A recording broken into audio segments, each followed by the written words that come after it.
Muitos mistérios giram em torno do 13º cavaleiro, Odisseu de Serpentário.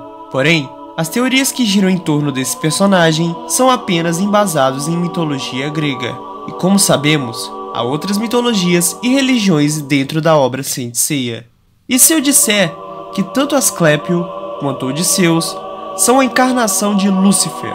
Sei que vocês devem estar olhando estranho, mas eu peço que veja este vídeo até o final para entender tudo. Que elementos do cristianismo têm sido inseridos em Saint Seiya, isso não é novidade, como a mãe do Yoga que acredita no Deus onipotente, Shunrei rogando a Deus que salve Shiryu, além da própria Atena ser inspirada também na figura de Jesus.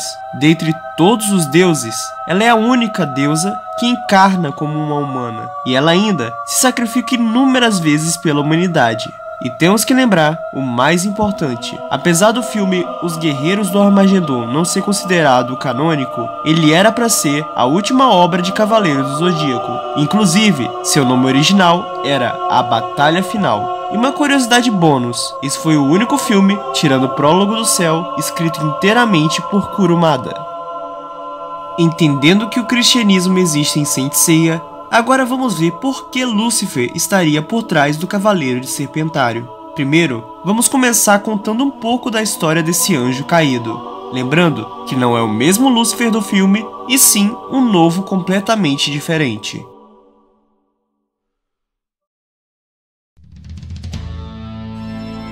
Lúcifer era um anjo da luz da classe querubim.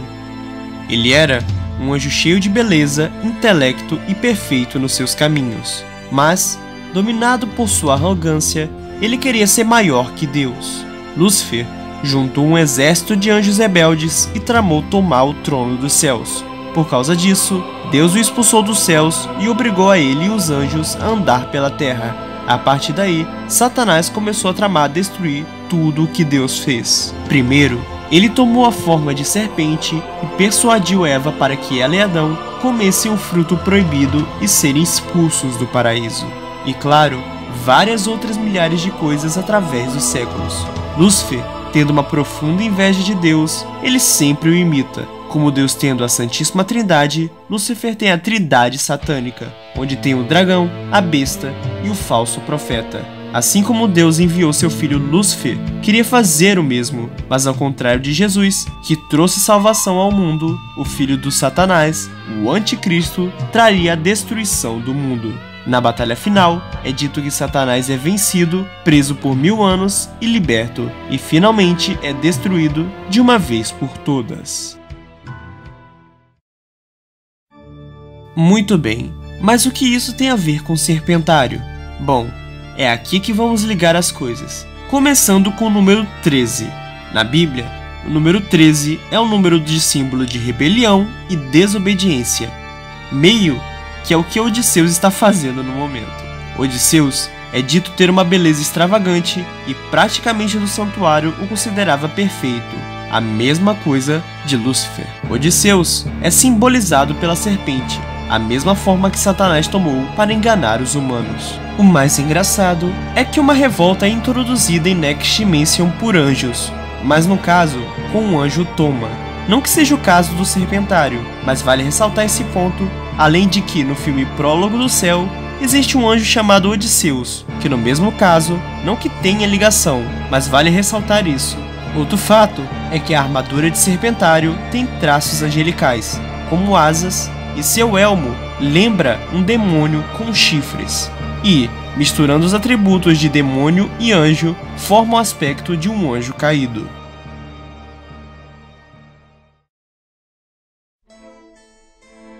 Outro detalhe é que Lúcifer era um querubim que na angiologia é dito ser a segunda classe de anjos mais próximos de Deus, sendo os principais os serafins e por último os ofanins. Aqui temos 3 categorias. Podemos comparar com o exército de Atena, que tem os cavaleiros de bronze, de prata e de ouro. Como sabemos, originalmente Odisseus era um cavaleiro de prata e reviveu como um cavaleiro de ouro, bem parecido com Lúcifer, que era um anjo de segunda classe que queria ser mais poderoso que o próprio Criador. Outro elemento é que Satanás tem milhares de servos, assim como Odisseus. E se você prestar atenção, um dos servos de Odisseus é chamado de Samael, que é o nome de um demônio, que pode tanto ser um servo de Lúcifer, quanto a própria representação do mesmo. Além de Samael dizer que ele era um mensageiro, sendo que a tradução de anjo é literalmente mensageiro. Podemos comparar a ressurreição de Odisseus com a do Anticristo, pois ambas as ressurreições dizem trazer o fim do mundo. Fora que a história de Asclépio praticamente é a história de Lúcifer, um ser perfeito que queria ser maior que Deus e foi castigado por isso. Porém, você pode estar pensando, ué, Lúcifer é um ser mau e Odisseus é uma pessoa muito boa, não é mesmo? Bom, vamos lá. Começando que Lúcifer é um ser descrito na Bíblia que engana, manipula e sempre dá o que você quer em troca de lealdade, os famosos pactos. Lúcifer até mesmo tenta Jesus no deserto, dizendo para ele acabar com seu sofrimento, mas claro, tudo com o propósito de enganar. Para alguém que é dito trazer a destruição do santuário, é estranho ser tão bonzinho. E se tudo isso for fingimento? Odisseus operou milagres para todos os lados, e é dito por Samael que não tem um cavaleiro que não tenha dívida com ele. Opa, dívida? Se ele é tão bom assim, por que os cavaleiros teriam dívidas com ele? Todos os milagres não foram por pura bondade, e realmente, enquanto ele sobe as 12 casas, o serpentário cobra dos cavaleiros sua lealdade. Inclusive, toda a cura com óculos de touro foi revertida por Odisseus, o básico. Não vai me ajudar? Devolvo o que eu te dei. Mas o que é interessante é com o Gestalt de Sagitário, onde o mesmo claramente aplica uma ilusão no cavaleiro para pensar que é um centauro.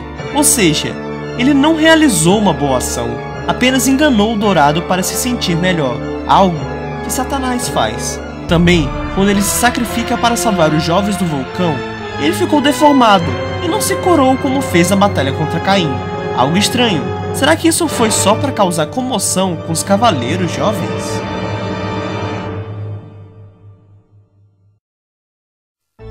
Uma coisa que devemos observar é que Serpentário tem poderes milagrosos que humanos normais não poderiam ter, mas também não chegam no nível dos deuses, porque afinal, Odisseus não demonstrou possuir a vontade divina, que possibilita parar qualquer golpe projetado contra ele, como Atena, Poseidon e Hades já demonstraram. Ao ser atingido pela explosão galáctica de Caim, ele não conseguiu revidar, só conseguiu se curar. E ele demonstrou a habilidade de ir ao mundo dos mortos livremente, ou seja, tendo pelo menos o 8º sentido, mas não consegue ressuscitar os mortos, pois como sabemos, Ox estava em animação suspensa, e não morto. Se estivesse morto, Odisseus não teria como trazê-lo de volta, ou seja, se encaixando mais com poderes de um anjo do que em uma divindade. E o último detalhe é que Odisseus é dito ser a reencarnação de Asclépio, mas é dito que Asclépio tomou também o corpo de Odisseus. Quando o mesmo ressuscitou, seus cabelos estão maiores e seus olhos parecem de uma serpente.